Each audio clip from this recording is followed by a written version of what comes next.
मेरे को रूल्स पता है, इसीलिए आप अभी मेरे को रूल समझाने मत बैठना। अच्छा, इनमें से कौन सा भोजन आमतौर पर सुबह खाया जाता है? सर ऑप्शन के बिना बोल रहा हूँ ब्रेकफास्ट। तो sir B high tea breakfast dinner. Lock करो, बी ब्रेकफास्ट लॉक। ये जा। वो सब्जेक्ट जो मुझे नहीं पसंद, डांस। ऑप्शन के बिना बोल रहा हूँ, लॉक करो डांस।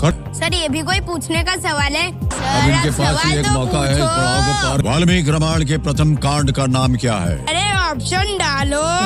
सर बी अयोध्या कांड को अच्छी तरीके से लॉक किया जाए। लॉक करके बोल रहे हैं आप, चल लगा अरे दे। लॉक करो। हा व्हिडिओ बघून मला सुद्धा प्रचंड राग आला होता. मला सुद्धा वाटत होतं की एवढा लहान मुलगा 10 वर्षाचा सुद्धा नाही येतो तो आपल्या आजोबाच्या वयाच्या माणसासोबत एवढ्या रूढ पद्धतीने कसा वागू शकतो. इंटरनेटवर या मुलाला आणि याच्या पॅरेंट्सला खूप वाईट पद्धतीने ट्रोल केलं जात आहे. त्यांना शिव्या सुद्धा घातल्या जातात.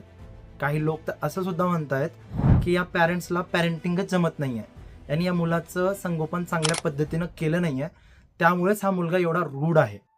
पण या सगळ्यांच्या पलीकडे एक सायकोलॉजिकल रिझन आहे ज्यामुळे हा मुलगा अशा पद्धतीने वागतोय. त्याला म्हणलं जातं 6 पॉकेट सिंड्रोम. आता तुमच्या डोक्यामध्ये प्रश्न आला असेल की 6 पॉकेट सिंड्रोम म्हणजे नेमकं काय? 6 पॉकेट सिंड्रोम म्हणजे आजकालच्या अर्बनायझेशनमुळं, मॉडर्नायझेशनमुळं आणि इकॉनॉमिक प्रॉब्लेम्समुळं आजकालचे जे कपल्स आहेत ते फक्त एकाच बाळाला जन्म घालतात आणि त्या एका बाळाला एवढं टेन्शन मिळतं, खास करून 6 लोकांकडून. आई वडील, वडिला साईडचे आजी आजोबा, आई साईडचे आजी आजोबा, हे 6 लोक त्या एकाच बाळाला एवढं अटेन्शन देतात, त्यामुळे तो बाळ एवढ्या रूढ पद्धतीने किंवा असं बिहेवियर करतो.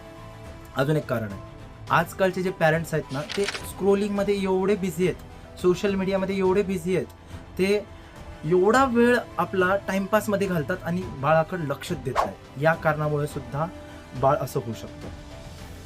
आता तुम्ही कमेंटमध्ये सांगा, ह्या KBCचा जो मुलगा आहे याच्या अशा रूड बिहेवियर मग काय कारण असेल, तुम्हाला काय वाटतं?